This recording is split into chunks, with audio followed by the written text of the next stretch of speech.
Good morning. One, two, three.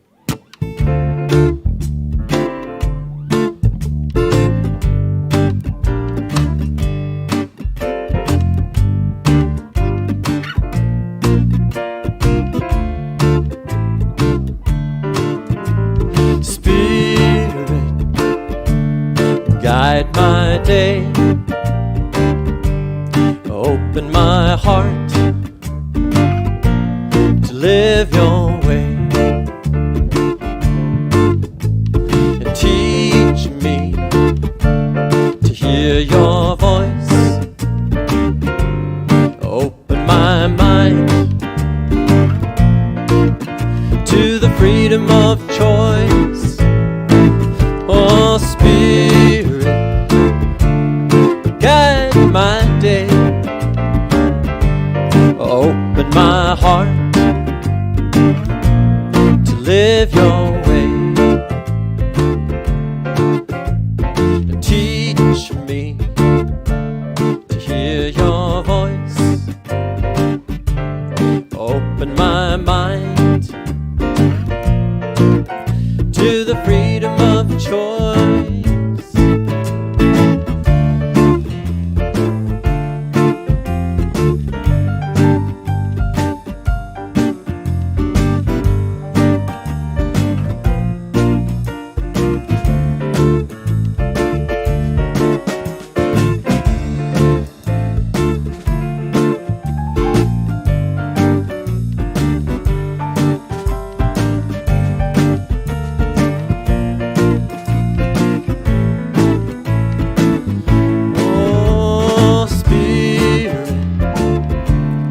Guide my day.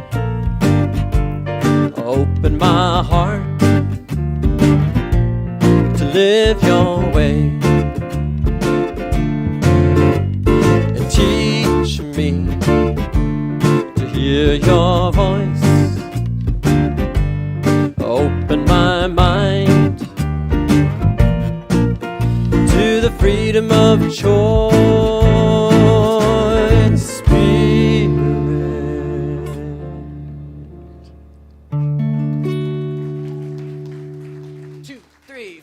Woke up this morning with my mind stayed on Spirit. I woke up this morning with my mind stayed on Spirit. I woke up this morning with my mind stayed on Spirit. Hallelujah, hallelujah, hallelujah.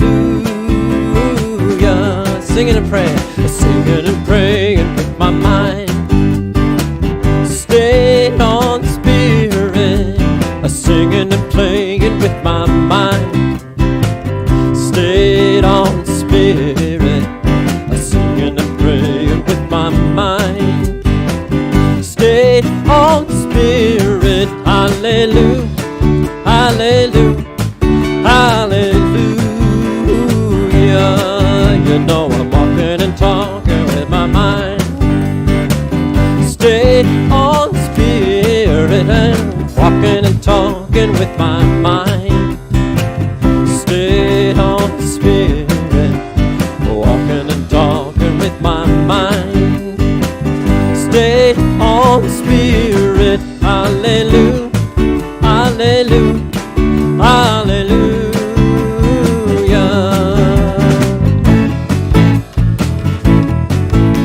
I woke up this morning with my mind stayed on Spirit. I woke up this morning with my mind stayed on Spirit. I woke up this morning with my mind stayed on Spirit. Hallelujah, hallelujah, hallelujah, hallelujah, hallelujah, hallelujah.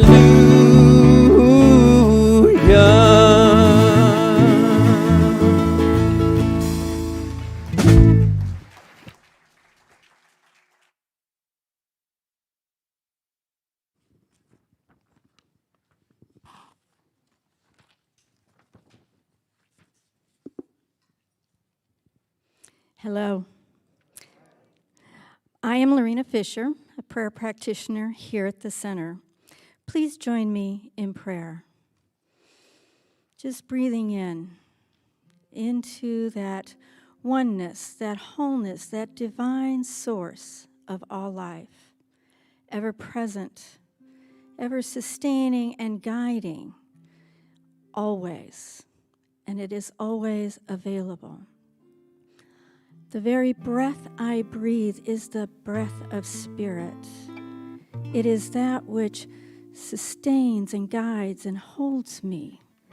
And just as this is true for me, it is true for each and every one here this morning and those that may be listening online. For spirit is right where you are. It is always available. And so I claim for this service that we open to that which is to be unfolded and revealed, open to the message, open to the prayer and to the music, and focus our minds on being with Spirit. I am so grateful for this time together, for being connected, that I give great thanks. I bless and celebrate the musicians, those that put this service together, for the prayer and for the congregation.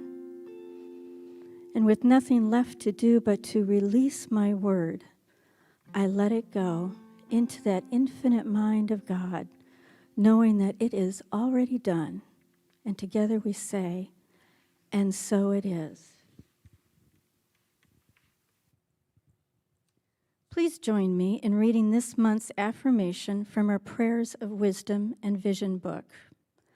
I am generous with my thoughts, attention, and action. I keep my spiritual vision of goodness for all foremost in my mind, and so it is.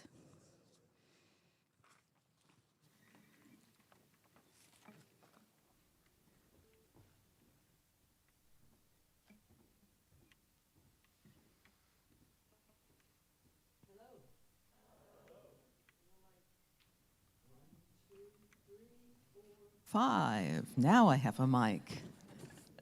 Hello again. Welcome to the Center for Spiritual Living Santa Rosa's Sunday celebration. I'm Tara Steele, the community minister here at the center, and I'm glad to see those of you in the sanctuary and to know there are others watching this from places around the world. If you are joining us for the first time, I want to know that you are very much welcome and we're delighted you found us. If you're curious about what we do here at the center or our beliefs, please check out our website, www.cslsr.org. This is a remarkable place with activities and programs for each and every one of you. There's some very special and important news, so tune in to this one. We have 2 live services starting next Sunday. Those of you who have been getting up early and needing a second cup of coffee to get here, you can now sleep in till 11, well, not till 11, till 10 o'clock, and then get yourselves here. Did you know we have a number of ways that you can contribute to our center? You can give on our website, you can drop an envelope or some cash in the basket as you leave, and you can also contribute through the mail. All of that makes a difference. And as I think about the ways that you support us, I want to acknowledge 3 special things. First of all, as I look around, every single one of you is wearing a mask. Well, I'm 14 feet away, and I'm going to put mine on as soon as I get back to my seat. I figured someone would point that out. And yes, I've talked to a mask, but never mind. I'm glad you're doing that because it makes sure that all of us are safe. And so thank you for continuing to do that when you're here in the sanctuary.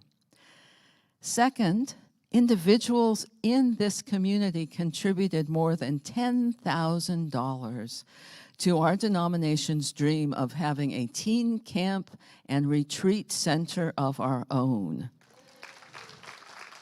So we are magnificently on our way. And if you'd like to add to that, you can designate a contribution to camp, and it will get to our denomination headquarters by the deadline of July 30th.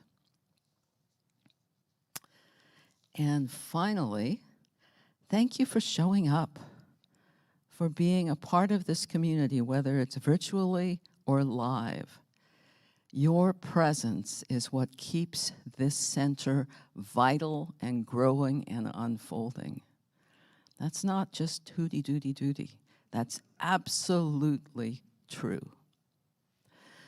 So now we're going to move into some music, and then Reverend Russ gives his first official talk as our new assistant minister.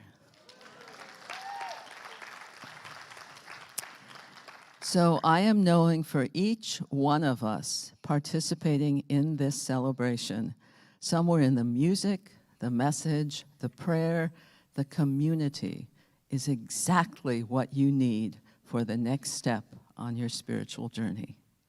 Settle in and welcome.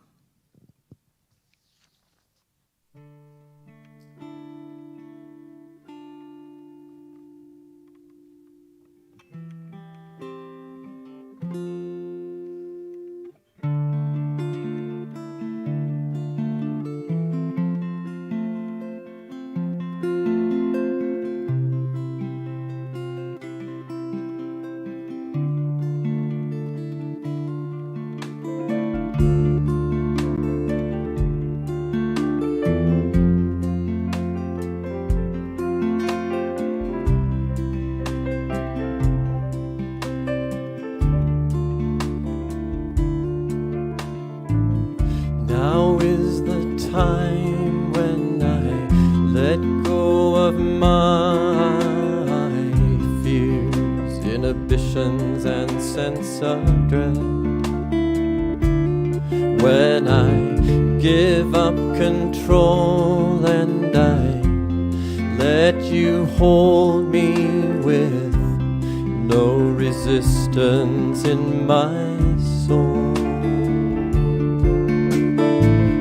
Now is the time when I let go of my fears, inhibitions, and sense of dread. When I give up control and I let you hold me with no resistance in my soul. This is the day when I throw it all away to the fire of the all-loving one. And now I have just what I need to be free, to feel who I really am. This is the day when I throw it all away to the fire of the all-loving one. And now I have just what I need to feel free, to be who I really am.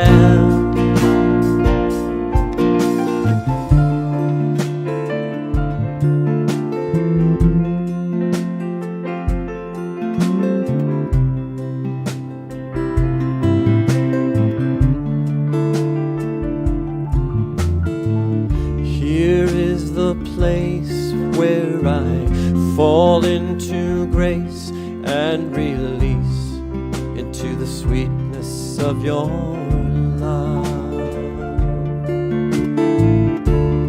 I surrender and I remember the light and the beauty that I am. This is the day when I throw it all away to the fire of the all-loving one. And now I have just what I need to be free, to feel who I really am.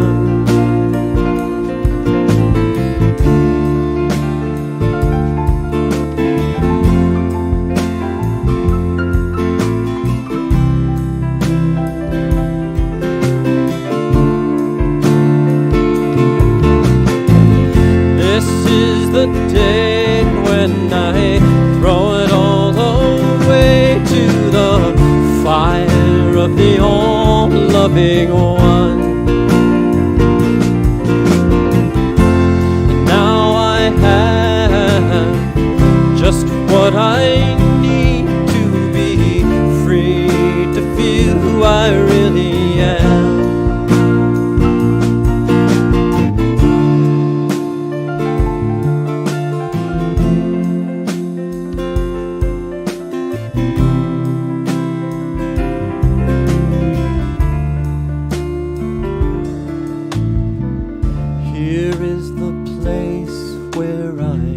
Fall into grace and release into the sweetness of your love. Now I have just what I need to feel free, to feel who I really am.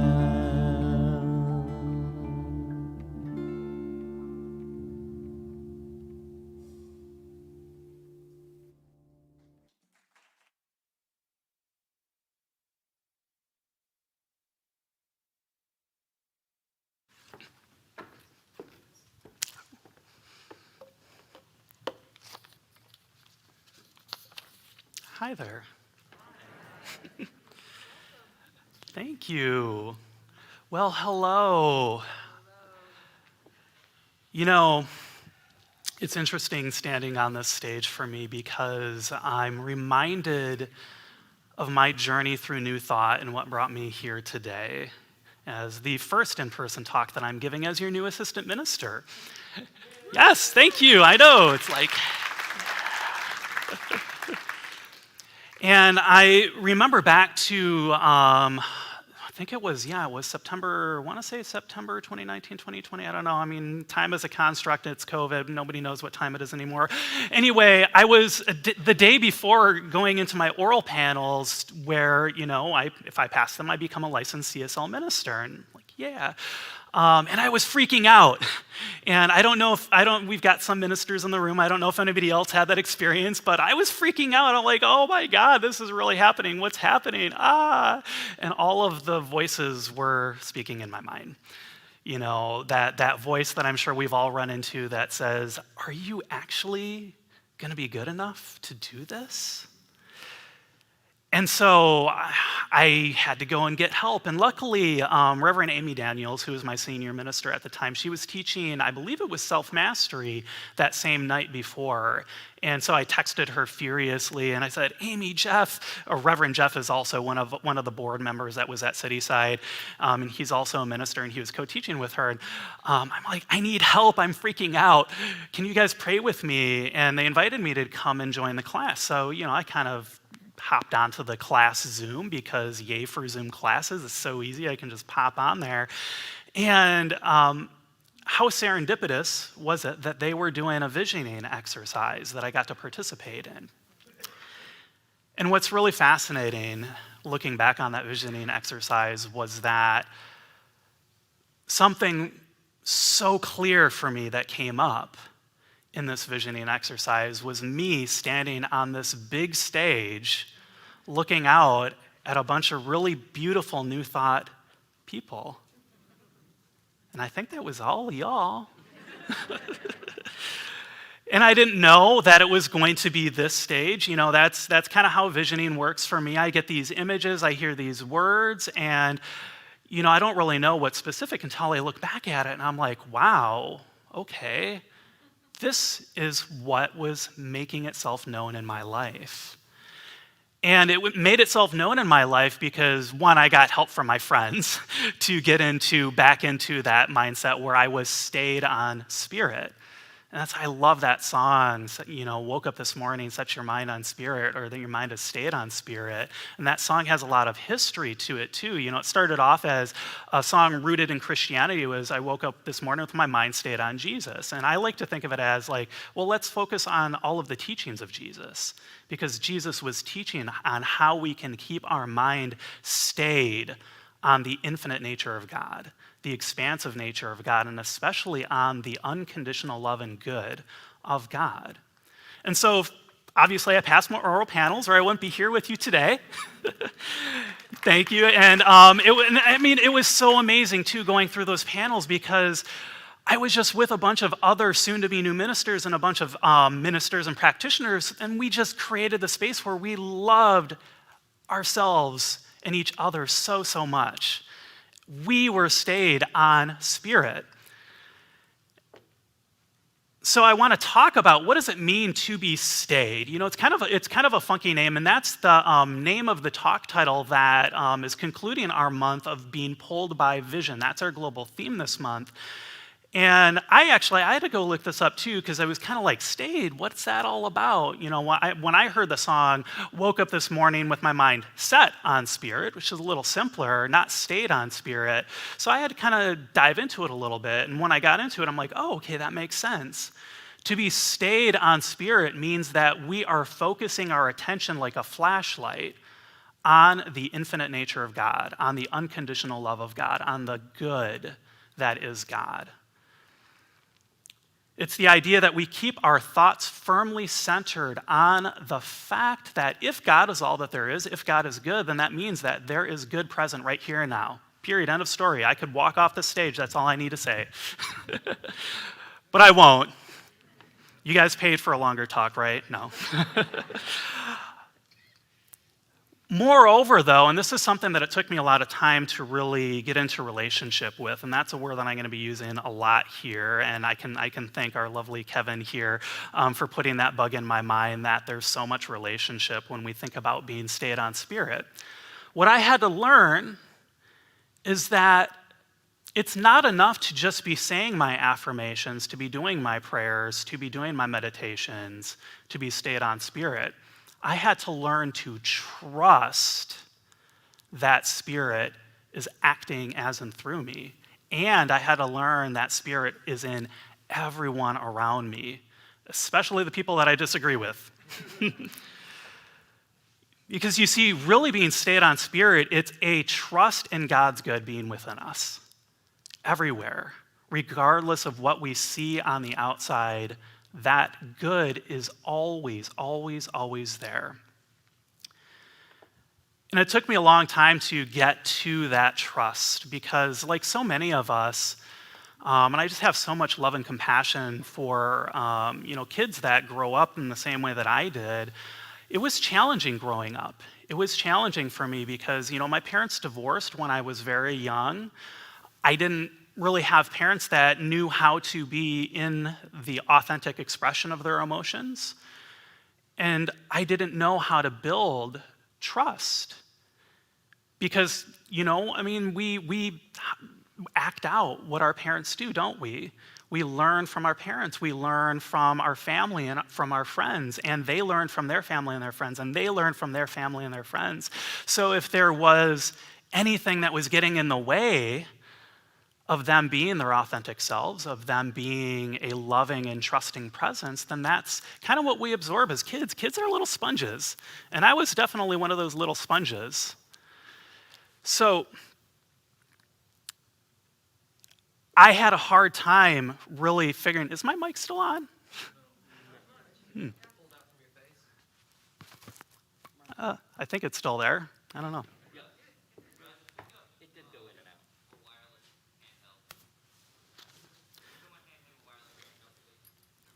Yes.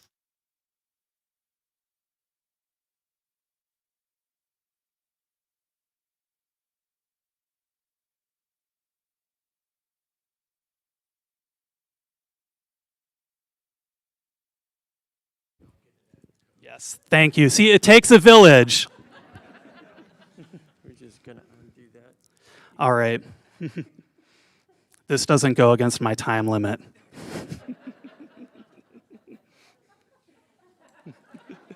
The good of God, everyone. All right, so what I'm trying to say here, not just the good of God, thank you, Mr. Christopher Fritchie, for helping out there. It was really hard for me to learn to trust. It was really hard for me to learn to trust, and that outpictured in my life, that outpictured in me creating a reality that was divorced from our shared reality. I kind of lived in my own little safe bubble. Can anyone relate to that? All right, cool. Yeah. So I had to learn to trust. And what I found is that when I got into this practice, when I got some therapy, that trusting in the good of God everywhere we look, regardless of the circumstances, heavy emphasis on that, regardless of the circumstances, requires us to be in radical relationship. We have to be in relationship with ourselves. We have to be in relationship with others. And we have to be in relationship with the divine presence and how that shows up in both. And we have to relearn how to, or maybe learn if we never actually got a chance to learn, how to choose divine trust in our relationships, in all of those relationships that I just talked about. Because the problem is that we grow up learning that mistrust and separation is the norm. And that makes me really sad that that's what we grow up with. And I'm knowing that there is a better way, and I know that we can do that because all of you all are here. All of you all are saying yes to seeing that love, that God, that good in each and every person, not just here in our congregation, but in the world.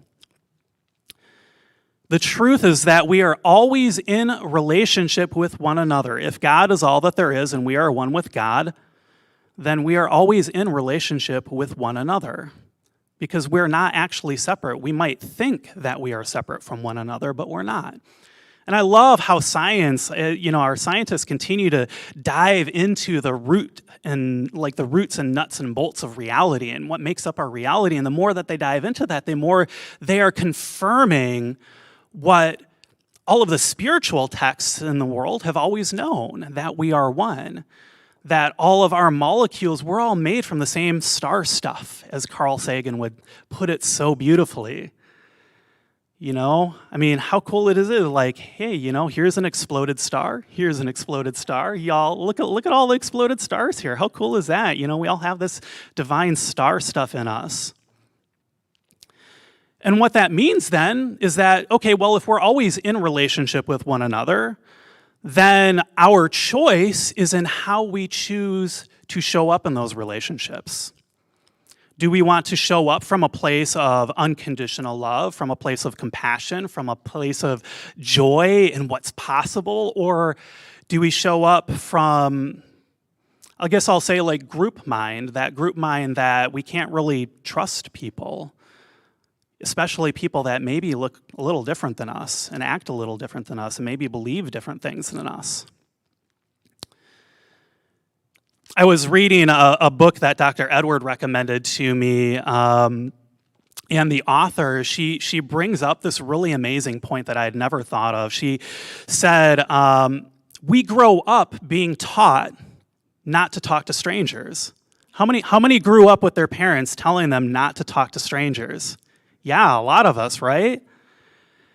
Now just think about that. That was a seed that was planted in our consciousness when we were kids. And like I said, kids are little sponges, so we planted that seed in some very fertile soil, and what do we get? Don't talk to strangers. And do we see that outpicturing in our lives today? My super fun example that I know everybody can relate to is when was the last time somebody looked at what Congress was doing? All right? When was the last time that you saw Democrats and Republicans sit down and have an authentic conversation with one another without having a bunch of defenses up, without having a bunch of agendas up, without having a bunch of their stuff and the things that they say for their constituents, as opposed to maybe the things that are wanting to be said from their heart? Yeah, we laugh because we don't see that today. That's kind of like the status of things. But I love what Rumi says about this, and I know you've probably all heard this quote before, and I'm going to keep on saying it until we all actually embody it. Out beyond ideas of wrongdoing and right doing, there is a field. I'll meet you there.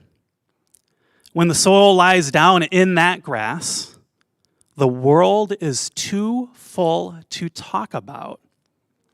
Ideas, language, even the phrase, each other, doesn't make any sense. And Rumi wrote that in a larger poem. I know this part kind of gets taken out of context because there's so much good stuff in this poem, but he sort of wrote this love letter to God. I mean, how cool is that? He's just like really getting into the poetry, because sometimes, like, I know for me, when I really get into that unconditional love, poetry is the only way that I can express it. And that's assuming that I'm not just in my like, he says it so beautifully that out beyond ideas of wrongdoing and right doing, there is a field, and that field is God. And what he's telling us is that this us versus them idea that we so often learn as kids, and that we bring through our lives in some form or another, consciously or unconsciously. And again, I'm not saying this out of judgment, because I mean, I've got this in me too. It's not a sustainable strategy, is it?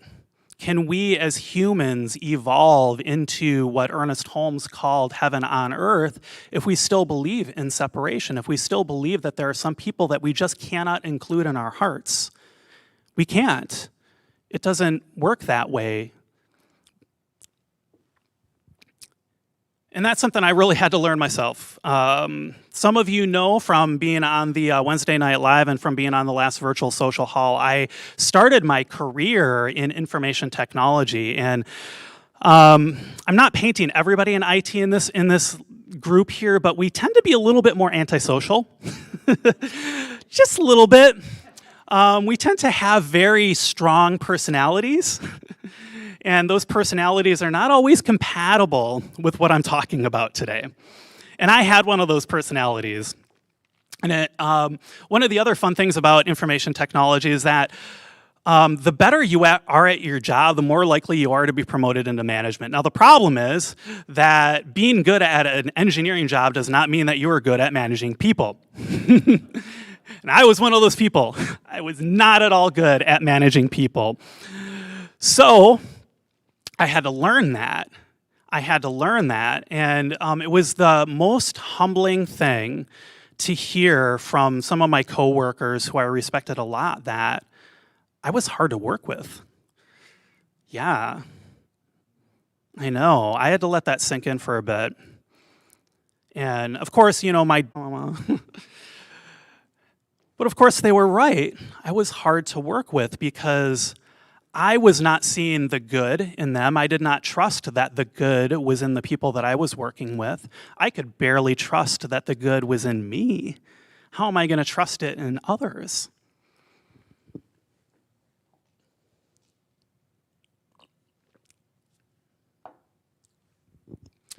So I had to get a lot of help. I had to go through a lot of therapy. I had to realize where my blind spots were with that. And I had to work past my mistrust of others. And I especially had to work past my mistrust of God, which I didn't know that I had at the time.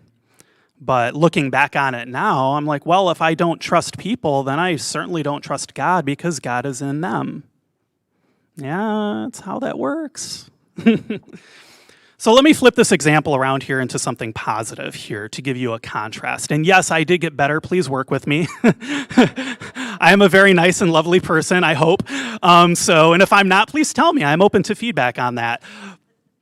Flipping it around to my two favorite examples are Dr. Martin Luther King and Mahatma Gandhi.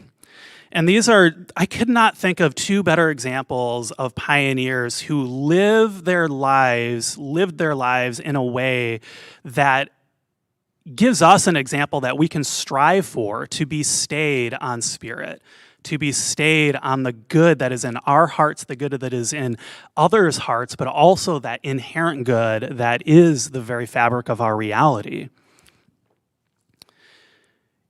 You know, Dr. King, he could have just decided that he was going to be a country preacher and not, be controversial at the time.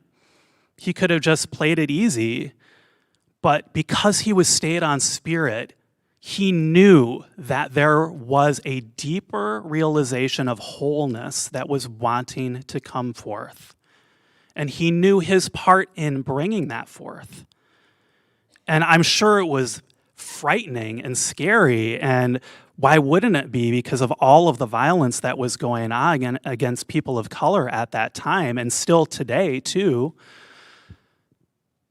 It was very, very scary. And yet, he was stayed on spirit.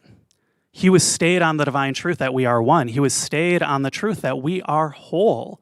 And moreover, he saw that in the oppressors, who were the people whose minds he needed to change. He would go to them and he would be in dialogue with them before he would organize a march to see if he could change their mind. I mean, that's so powerful that he had the courage to talk to the people who he had every right to be afraid of. And that's the kind of courage that I want to see us start to model for the rest of the country, for the rest of the world, because I don't know, y'all, we're kind of like the spiritual pioneers of our country. We're doing something that nobody else is doing. Yes, we are, and honor yourselves for that, because it takes courage to step into this teaching and to really let it have its way. And the same goes for Mahatma Gandhi. He could have just, stayed playing it small instead of confronting the British Empire. Yeah, I know, right? Here's little Mahatma Gandhi, and here's the British Empire. I mean, wouldn't you be shaking in your boots? And yet he was stayed on spirit. And that spirit pulled him through. His trust in God, his trust in being in relationship, allowed him to bring independence to India. Now, of course, it wasn't just him. He had lots of help, but he was the catalyst, just like Dr. King and so many of his brothers and sisters were the catalyst for our civil rights movement here in the United States. And so that begs the question now, to turn it around, to give us our spiritual food for the day, hopefully. How can we relearn how to trust? It's not an easy question, is it? Especially when we've had so much of this, this is what we've been creating. We do this by remaining stayed on God's good. And we do that in all that we see, all that we do, all that we experience. And in so doing, we open our hearts to be in relationship with others and with God. That's what's so cool about this teaching, because relationship, trust in God, and being stayed in God, they're like this divine feedback loop, that when we start doing one, we start affirming the other two. So the more that I am in relationship with people, the more that I am choosing trust, whether I'm aware of it or not. And that trust gets me stayed on God because I'm trusting in good. And then I'm trusting in good, and I can be in more relationship with people because I feel safer. And then I get more trust in God because I see the good in other people. Do you see how this is going? It's like, if we're going to be on a treadmill, why not make that treadmill work us out a little bit, right? And of course, it does work the other way too. The less we trust, yada, yada, yada, they start to kind of feed the other way. But what I'm knowing is we are choosing that trust. We are choosing that relationship. We are choosing to be stayed on God. And we are reaping the benefits from it. And I can tell you that there are tons of benefits from doing this. the more I've been in this practice, the more I have chosen to trust, really. Strangely, the less that I have to pray for good things in my life, because the good things just show up. This job, me standing right here as your new assistant minister, was something that just showed up. When I passed my oral panels, I did not pray for this kind of a ministry. I thought it was going to be something completely different. And then here comes God. And the rest is history. And everything about me standing here right now, I don't want to discount like all of the work that had to go into it, because moving is a chore, y'all. Moving is hard. But I had so much help along the way that just came out of nowhere. Like my best friend Chris in Chicago, I remember he was helping me load up my shipping container so that I could move my stuff out here. And I was just like, wow, Chris is doing so much work. Oh, wow, it's just like, I don't even know what to say. Like, Chris, I don't know how to thank you. And you know what he tells me? He tells me, Russ, I love helping move people. And I'm looking at him, I'm like, what's wrong with you? But I manifested a best friend who literally loves to help pack and move people. I mean, come on. And I didn't pray for that. He just showed up in my life, and he showed up like years before. Who knew that that was going to happen? And so, Chris, if you're watching this, thank you. You got me here. I love you. You're amazing. Something else that we need to help ourselves remember is that this process takes time. Ernest Holmes called this out in the Science of Mind textbook. If you really want to nerd out and look at it, like page 388, paragraph 2. And he talks about, you know, we've created all of this stuff in the world, for good or for ill, and if we want to move past the separating things that we've created, it's going to take us a little bit of time, because boy, oh boy, did we spend a lot of time creating separation, like, you know, a few thousand years. And that doesn't mean that it needs to take as long as we spent on that, but we need to be gentle with each other. Building trust takes time. What's cool about this divine presence that I'm talking about is that it's always willing to be in relationship with us if we just open our hearts to it. It's always willing to say, yes, I love you. You're amazing. Everything that you do is brilliant. If we would just open our hearts to it. And that's the fuel that we can take with us as we are being in relationship with each other, and especially in relationship with people who we might find a little bit challenging in our lives. So be gentle is what I'm saying. But also for us to remember that this is relationship, and that it takes two to tango. And if you are trying to be open-hearted and in relationship with another person, not with God, because God's always going to say yes, but, you know, we humans are humans, and we got our stuff, we got our mess. It's totally natural and okay for us to step away from that relationship to find our way back to our center. If somebody is betraying our trust, then that's a betrayal of a boundary that we're setting. And it's okay for us to just step away and to say, hey, you know, that thing that you said or that thing that you did, it really didn't feel that great to me. And I kind of got to feel through this stuff. And I just wanted to let you know so that you know how your actions impacted me. It's a hard conversation to have. I'm not very good at having that conversation, let me tell you. But it is an opening for us to be in better relationship, to talk and say like, all right, yeah, you know, the way that you're showing up in the world is really impacting me this way. And it's very important for us to stay in I statements with that. This is how I am impacted.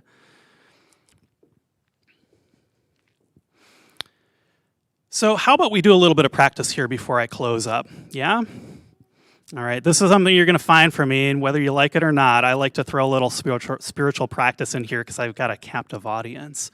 So if it feels comfortable for you, go ahead and close your eyes. And imagine in your mind's eye a person with whom you recently had a disagreement. Don't think of something earth-shattering. We don't need to go into like, you know, the extreme here, but just somebody you had like a little disagreement with. And if you can't think of anyone, just think of a person with whom you probably would disagree just from what you know about them. Wow, okay, y'all went somewhere with that one. So how does it feel to be in the presence of this person? Just feel into the feelings on that. And let those feelings tell you a story.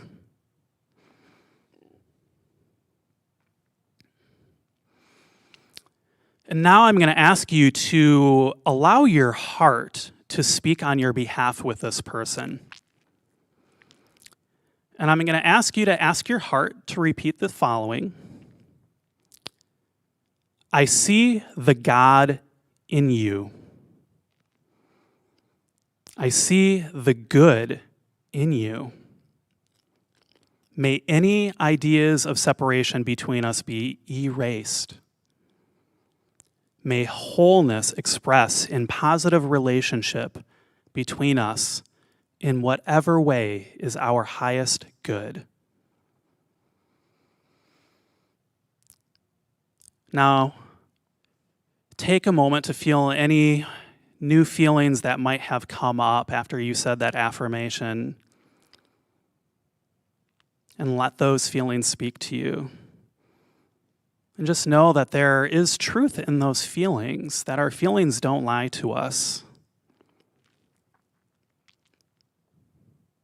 Now, thank yourself for the courage to see the divine presence in another and allow that unconditional love, that spark of unconditional love that we just sparked in your heart to grow and to fill you up,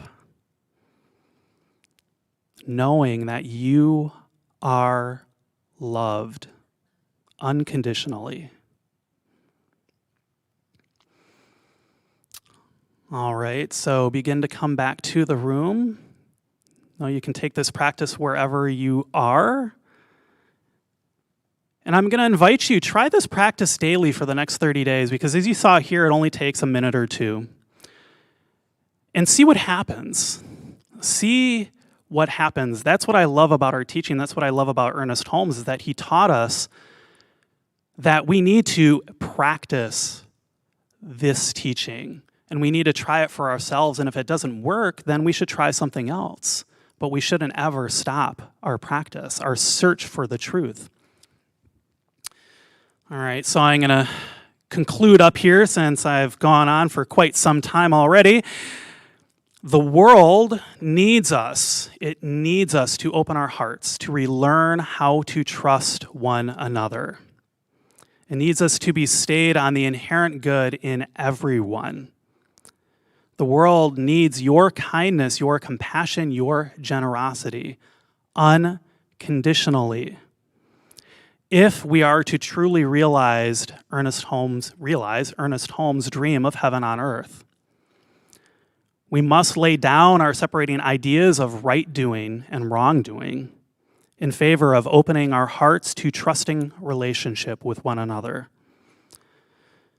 I want you to imagine a world where we talked with one another from a place of curiosity, from a knowing and a trust that each of us holds a little piece of that greater puzzle called divine truth, and the excitement of getting to discover this divine truth together. Imagine a world where, even though we might disagree, we seek to understand how each of us discovered our own little fragment of this divine truth, where we choose to see the world through the eyes of our brothers and our sisters, knowing that such a daring vision enriches us and the whole.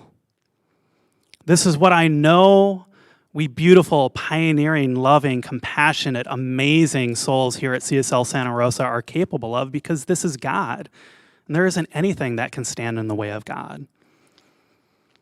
And I trust that God is living beautifully, perfectly through each and every one of us. Does that sound good to you? Cool. All right, well then let's go into some prayer. All right.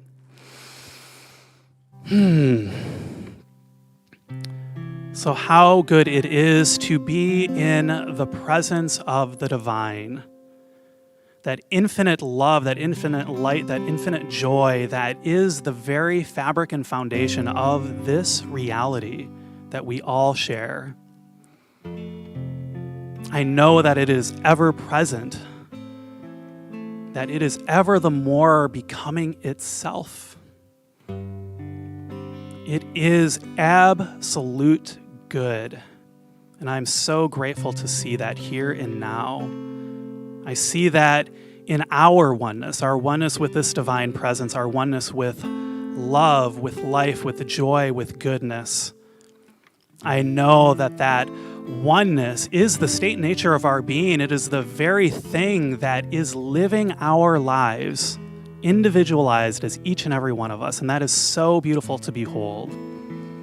And so knowing this, I claim as absolute truth for us that there is an opening of our hearts, a lowering of any defenses that are not working for us so that we may be more in our divine, authentic nature.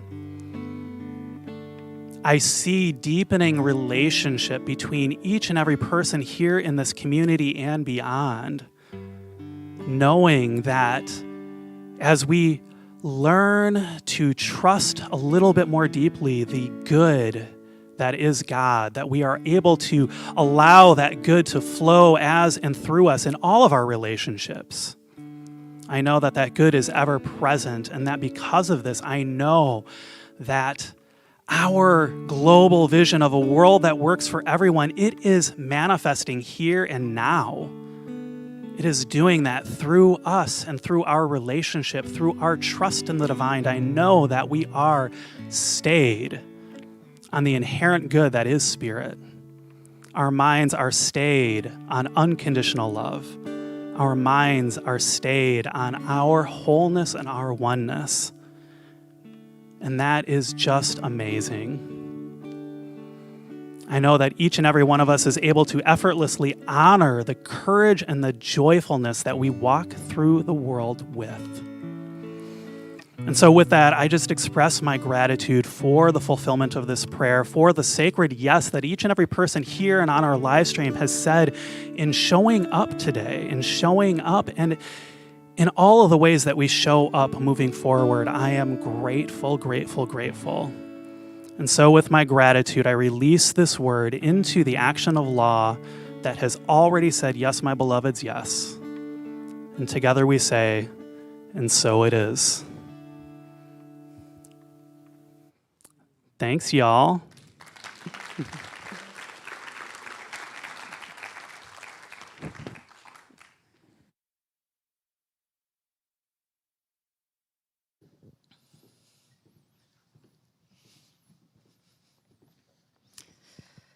So, I'm looking into bright lights, but I can hear that I now have my microphone. Hello again. It's time for a few announcements before we close our service. Tomorrow afternoon, those of us who are of a certain age have a chance to join Reverend Joyce Kinzel in talking about this stage in our lives. Third act is on Zoom at 1:30 p.m. We have one of our favorite guests coming this Wednesday, Rabbi George Gittleman. He will be at Wednesday Night Live at 7 p.m. this Wednesday, obviously, Wednesday Night Live. And he'll tell us a little more about what he's up to in a video after these announcements.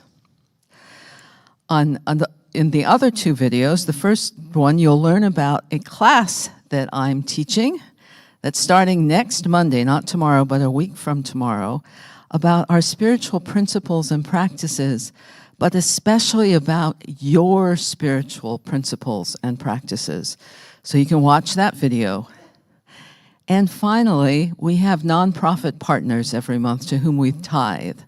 This month's nonprofit partners, East Bay Church of Religious Science, their Sacred Activism Ministry, SAM they call it. You'll hear about how our dollars were very well spent at that center. I think that's about all. You know what I'm going to talk about next, and that is our personal prayer following our service. If you would like to get that special little tune-up, that special reminder to stay on spirit, our practitioners eagerly await you on Zoom. Just go to our homepage, look for the yellow banner, and click on Personal Prayer. So with that, thank you again for coming, and please stay to enjoy the videos.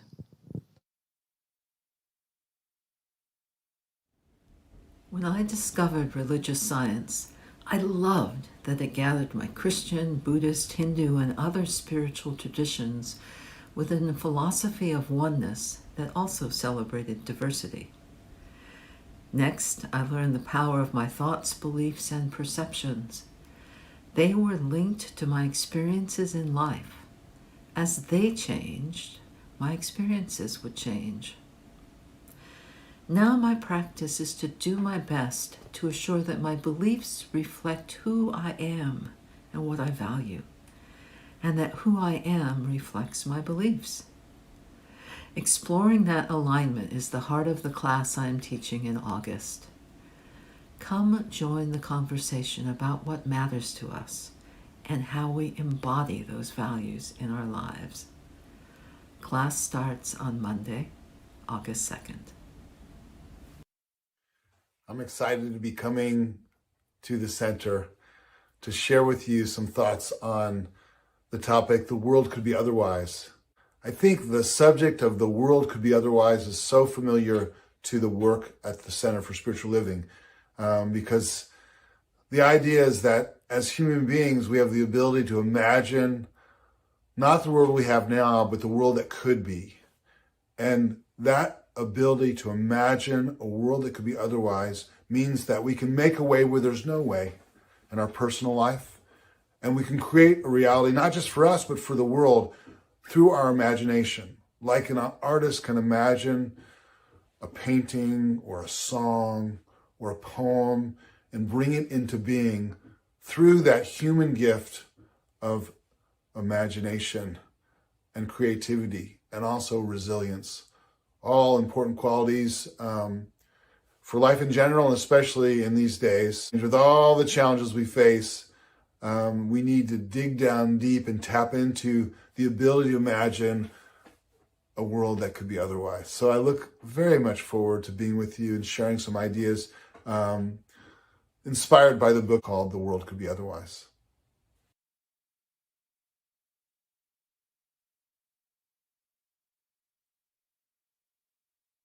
My name is Dr. Ona Afre.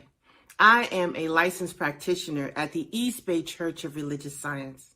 On behalf of the East Bay community, we would like to thank you for our contributions to our Sacred Activism Ministry, SAM. SAM was launched less than a year ago, and we've been very busy. There are 7 pillars, which include diversity and inclusion, restorative justice, civic engagement, environmental justice, community engagement, health and wellness, and outreach to sidewalk communities. In 2020, we had initiatives in several other pillars. Our health and wellness ministry provided healthy tips and COVID-19 updates in our monthly newsletter. We hosted several events and awareness opportunities through our voter education program, where we engage hundreds of people locally and across the nation. In addition, our restorative justice ministry hosted several healing circles after the election. Our health and wellness pillar and outreach to sidewalk communities have been the most active since the onset of COVID-19. Health and wellness has been key in keeping our community informed with up-to-date information about COVID-19 and safety, COVID-19 testings, and vaccination locations. Health and wellness also aided in providing resources to support housing and basic needs during this time. Lastly is our outreach to our sidewalk communities. The Community Outreach Ministry is a focused response program with dedicated partners like Faces of the East Bay, Laney College, Chevron, and YSA. We provide resources and direct supplies to those who have unstable food supply, unstable housing, and who are experiencing extreme poverty.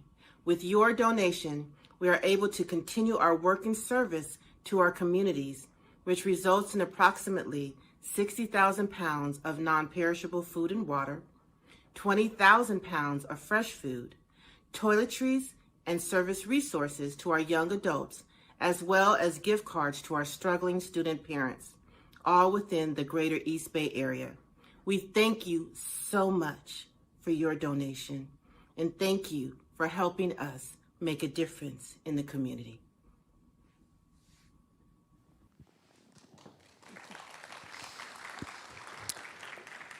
All right, so let's close this thing out here with our benediction. I got to go off my script here because I haven't had this drilled in me yet, but we'll get through it. Something wonderful is happening to me right now. It is this thing called life. Life is in my mind.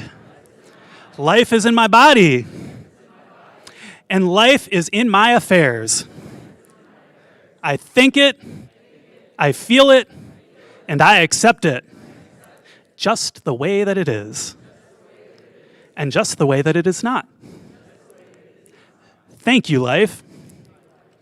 So know with me, let me come back here, know with me that you are never alone, and that Spirit is right where you are, that all you do, all you have anytime is to look within to discover that you are guided, that you are inspired by this presence that expresses itself as and through you in this world. And deepest gratitude, just let us live our lives accordingly so that in everything that we do, say, and think, and honor this presence that is within us. And so it is. Sorry if I'm stumbling there. Edward texted this to me and his autocorrect was all over the place. You are amazing. You are beautiful. You are absolutely loved. Thank you so much for playing with me today. And let me give you some Chris and band. Thank you. Aw.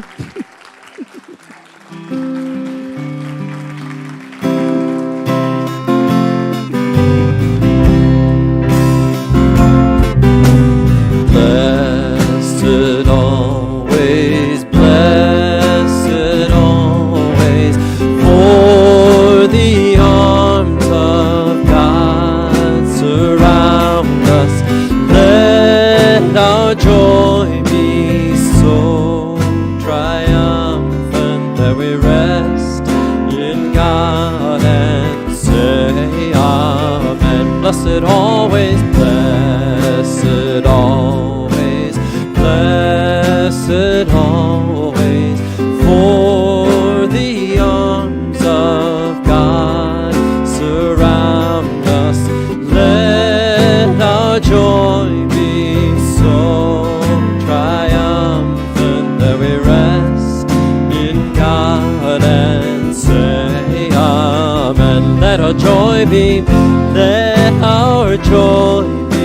so triumphant that we rest